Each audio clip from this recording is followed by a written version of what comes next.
Redditors who have gone to war with a neighbor. What's your story? Story 1. We had some problems with our former neighbor. He would come over and yell at us over the most random things that were A, never actually wrong, and or B, not actually our fault. Once he came over on a Sunday morning, ringing our doorbell and throwing a tantrum about some vines growing on the back fence. My husband went back there with him to check things out, and sure enough, they were growing from the neighbor's side. Another time my husband was out in our driveway washing out a couple of flower pots, and the dude came out of his house and started screaming at us about spraying dirty water into his yard. We weren't. He also called the fire department on us for smoking a brisket. Just lots of small weird incidents like that. This was a relatively normal guy in his 40s with a job, wife, and 2 kids, and we lived in a pretty nice suburban neighborhood. Lol. It wasn't like it was some crazy old pot. They sold the house and moved last year. Thank goodness. We found out later they divorced and apparently had some pretty big financial issues. I guess maybe it was the stress of what was going on in his life, just taking it out on us. Story 2. My neighbor is going to war with me because I took issue with his dog. I love a behaved pooch, but I don't appreciate getting nose-f***ed by a dog while his owner just watches. So I asked him to leash his pup. He's done everything but uses a leash, like building a barrier on the porch and training his dog. I don't have to shield my crotch when I'm coming home anymore, so I don't care. My super sweet but super gossipy downstairs neighbor asked how I was handling the obvious defiance and disrespect. I told her that I actually prefer this arrangement because I believe in doggy freedom, but the leash route is backed by law and feels less confrontational than have some manners and train your dog. She must have let my feelings slip because he's now escalated to taking my parking spot, seeing as it's one space closer. It's a small parking lot, so it's for nothing else than to be petty. Thing is, I prefer this arrangement as well. I'd been parking under a tree and dealing with a ton of bird scrap. Space is limited, so I've considered it my cross to bear rather than force a neighbor to deal with it. His move is saving me a weekly trip to the car wash. He's the best, worst neighbor I've ever had. I can't wait to see how he gets revenge on me next. Story 3. My parents' neighbor constantly blows his leaves onto my parents' property. My dad tried to confront him a few times, and the guy literally ran away every time. Yes, a grown-up man dropped his leaf blower and ran inside and locked the door, and pretended not to be home when he saw my dad coming, on multiple occasions. My father is not a scary man. My dad was finally able to confront him one day. He was super polite and said the guy could blow the leaves into the woods, but just not on their clean lawn. The guy responded, "Your property doesn't start until 10 feet from the road, so you can't do anything about it. If you want me to stop, sue me." This is technically correct as the property is off a private road owned by a convent, and per state law, the owner of the road also owns the 10 feet of land on either side of the road. So my dad called up the convent and asked if the neighbor is allowed to dump his leaves on their property. Turns out they don't like that. So now instead of being in a neighborly argument with my parents, he's trying to fight a bunch of nuns in court. Not a good look. Story 4. Had a crappy neighbor that lived downstairs, did all sorts of loud crap late into the night, usually music and friends. One day I had enough, and after about 10 minutes of very loud music, I just started stomping on the floor. He came bursting out of his apartment and pounding on my door. I answered, acting very confused.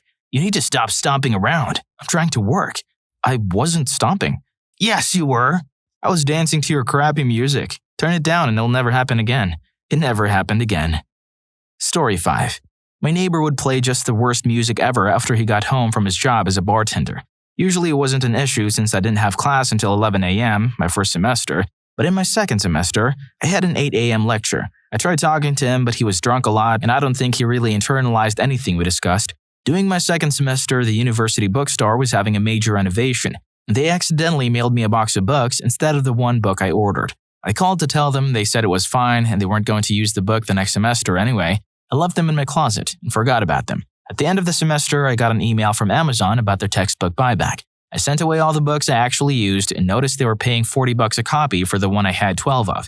They would only accept a few copies from me, and I just sold the rest to my friends for $30 and they sent them to Amazon. After all my credits and extra cash, I bought a stereo much too large for my condo and waited. At the start of the next semester, he came home, turned on his music, and I turned on mine. The whole building shook and his music never came on loud again. Story 6.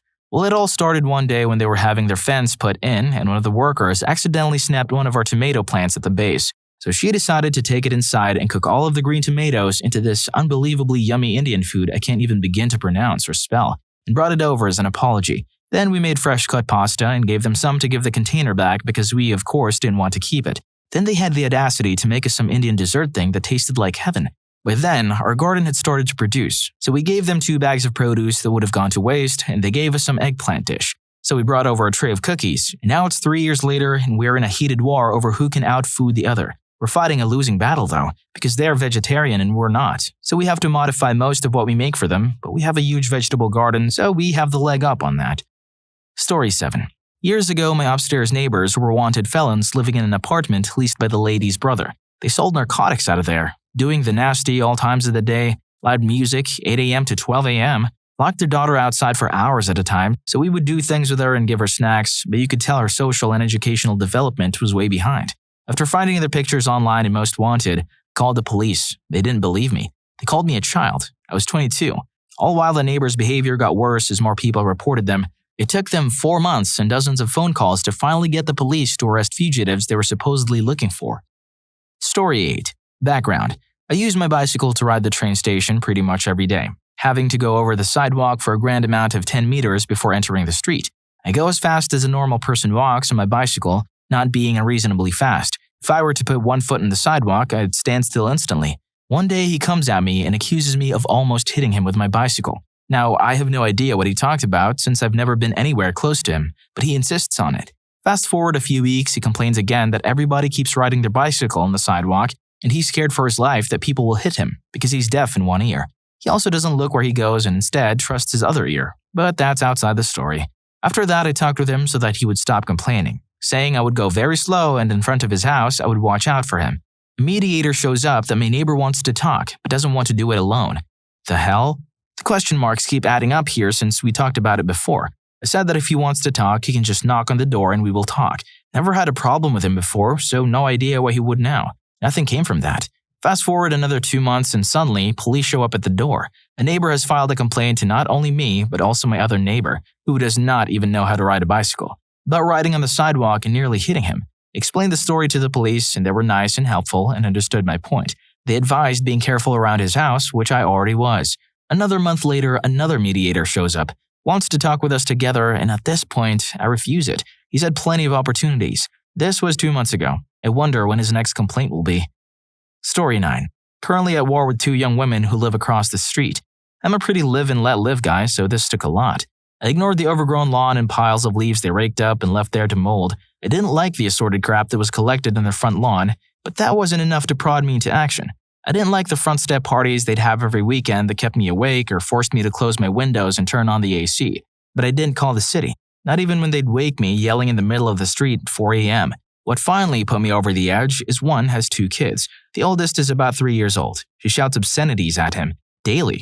The first time it happened, I thought, you shouldn't do that. But kids can drive even the most reasonable person around the bend. Then I realized it was every day.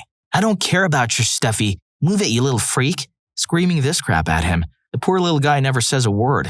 It's like learned helplessness. Then I started to listen for it and realized she was constantly screaming at them and berating them inside the house too. Though I couldn't hear the particulars, just constant screaming. You better believe I called Child and Family Services. I don't give a crap if those horrible keep my car at 4 a.m. If you treat a child like that, you don't deserve to have that child. I'm currently raining regulatory hell down their heads through all the channels I can find. I will not stop until either those kids are taken from her or she gets some goddamned anger management. Story 10. Negligent father lets kids escape and nearly die. The parents recently found little kids, like a 2-year-old and a 5-year-old, who were walking across the street by themselves, like a busy 2 or 3-lane road. They had to stop traffic to keep them from dying. They called the police and eventually got the older kid to lead them to their house. Windows are busted. The screen door is torn, sketchy place. A giant dog runs out to them. Pretty neutral toward the whole thing though, and doesn't attack anyone, just growls. The policeman knocks on the door several times. Eventually, a man peers out from behind the door, completely naked. This is late morning, mind you. Seeing the police officer, his 2 children, and my parents holding them, he immediately begins screaming obscenities at them. What the f*** is going on here? Why the f*** did you f***ers run off like that? Tell me what the f*** is going on? A very intelligent man, by the looks of it. Once the whole story sorted out, apparently this isn't the first time these kids have disappeared. Several reports have been filed before. To escape from the house, these toddlers crawled out of a broken window and ran off several streets away. Fortunately, they didn't look physically abused, but they could have been roadkill and the dad didn't even know. I hope Child Protective Services dealt with him. Hopefully, the cop did something about it and talked to higher-ups, though I'm not sure he did. That man was abusive, or at least negligent, lazy, and pathetic, and those kids deserve better.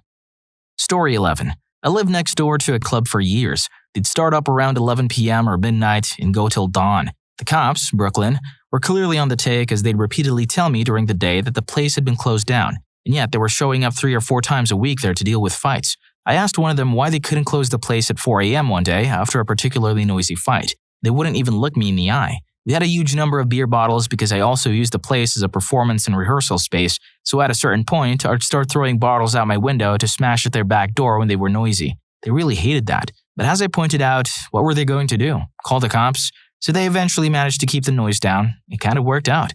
Eventually, they were gentrified out of existence. Story 12. A few years ago, my parents were having an issue with a neighbor's dog pooping nearly exclusively on their lawn. My dad worked away from home a lot, and my mom is too timid to say anything and just picks it up. She would complain about it all the time, but never actually say anything to the neighbors. One day, I had enough of her complaining to me. So I went over to the neighbors to discuss the issue. Their response was that they just couldn't keep the dog in the yard. I suggested a tie-out cable, and they said they'd look into it. No tie-out cable was purchased, and the dog kept pooping in my parents' yard, so I went back over to let them know it was still happening. The response this time was that they would start picking it up right away. A couple of weeks later, I go over to mow my parents' lawn, and guess what I step in? I grabbed a plastic bag and picked up 9 piles of shit, tied it off, and left it at the neighbor's front door. Went about mowing the lawn, then went home. Mom calls me later that night and tells me the husband came over and ran her out for the bag. Next week, I go back to mow the lawn, and there are 3 piles of poop 10 feet into my parents' property. I took a 9-iron and splattered them all over the side of the neighbor's house, grabbed a lawn chair and beer, and waited in my parents' driveway until the neighbors came home with my 9-iron. The husband sees it and storms over, cussing me out along the way. I told him that every time I find a pile in the yard, it's getting the same treatment. My parents don't own a dog. They shouldn't have to pick up dog poop. His wife is yelling at him in the background, telling him it's not worth it and to get in the house. He calls me a little witch and walks away. Never had another problem with poop, just dirty looks. Story 13. Lived in a dorm with 5 other guys in college and had to move out to the dorm across the quad building. It was a total of like 40 feet moved. Below us were the soccer players. They were a rowdy bunch and often partied until 3 to 4 a.m. with loud music and drinking. Oftentimes, we could feel the floor vibrate, and we called safety services on them to get them to quiet down. Well, when we were moving, they decided to egg our door. We called safety services, who claimed they didn't have cameras up on that particular set of dorms. So using this information, we egged them back and got safety service called on us. They said they knew we did it. They saw the footage. But if they punished us, they would also have to punish the soccer players. We also found out how to stop their music by trying to connect to their Bluetooth speaker. Story 14. Back in like 2009 to 2010, I was at war with my downstairs neighbor. She would hit her ceiling with a broomstick, and I would point my bass speaker down toward the floor. I got pregnant with twins that were high risk and got a temporary handicap placard for parking closer. She borrowed one and took my spot. A few months go by of straight war, then I had my twins. I'd be damned if we didn't stop messing with each other. That woman was the only person to help me. We became best friends, and still are to this day. We still laugh at our silly war. Thank you, Heather. Story 15. The dog kept chewing through the old fence and kept coming up with excuses why he wouldn't pay his half to replace the fence. We shouldn't have had to pay any of it since it would have been structurally fine if his dog didn't keep chewing holes in it and escaping into our backyard. We decided to start leaving our side gate open. The dog would chew through and then go wandering through the neighborhood. After the 3rd pickup from the pound, he decided to buy scrap wood and patch up the holes. Story 16. This is so dumb. My neighbor got pissed that I hung up a bird feeder on my property, stating it attracted birds. I said, well, that's the point. To which he goes on a tirade about he pays taxes and the birds don't, and that they were destroying his house, blah, blah, blah. This is all well and good until I just stopped responding to him, and he brings up my ex-girlfriend by saying, no wonder that girl moved out. It was an amicable breakup, so this was not an okay thing to say on many levels. I resisted the urge to punch him right then and there and calmly got into my car. Drove to the nearest Lowe's and brought a few more bird feeders to hang all around my property. I glared at him the whole time I was installing them. It's been 2 years and he hasn't spoken to me since. I had never had a problem with him before that, and I rarely even converse with my neighbors because I normally keep to myself. Story 17. Live in a dorm with a shared kitchen and toilet. One neighbor refused to buy toilet paper and always stole food. During the summer break, only he and I were living at the dorm and he continued the practice, so I made some stew and put a lot of laxatives in it. I also left only 1 roll of toilet paper in the bathroom that was covered in itching powder. He was pissed, but I laugh whenever he tries to scold me for it. Story 18. My neighbor leaves trash in their yard. We have a homeowners association that is basically as feckless as possible. And this isn't some crappy neighborhood. We're talking $300K in Columbus, Ohio, which is about as upper middle class as you can get in the Midwest. They don't tie up their garbage bags so some random crap falls out and blows into my yard. I took the 6 pieces I could find and duct taped them to their garage because I wanted them to be aware of the issue. For all of winter, they threw their plastic water bottles into a pile next to their garage, and it kept getting bigger and bigger until the snow melted and it was way too obvious, so they finally trashed it. And if all this is too specific and my neighbor happens to read this, then clean up your trash, you freaking Vernon Dursley-looking creep. Story 19. On a week-long cruise. The first 2 mornings, our neighbors on both sides were ridiculously loud, basically screaming in Spanish and constantly waking us up. We didn't go to bed until 3 to 4 a.m., so they cut into our sleep. On the third night, at around 10 to 11 p.m., we went to our room, blasted the TV. Side note, TVs on cruises should be programmed to not go as loud as we made it, and left it like that until 3 to 4 a.m. You could hear it outside our door. It was very loud like they were. The next morning, what do you know, the neighbors realized other people could hear them and were quiet the rest of the cruise. Story 20. When I was in elementary school, our neighbor's 4 dogs would always poop in our backyard. My mom asked the neighbor many times to pick it up, but he never did. So every morning before school, my mom would send me and my brother on poop patrol. At first, we just put the poop in the neighbor's yard, but our neighbor never got the hint. My mom then had us put the poop in his porch, and then he got a fence.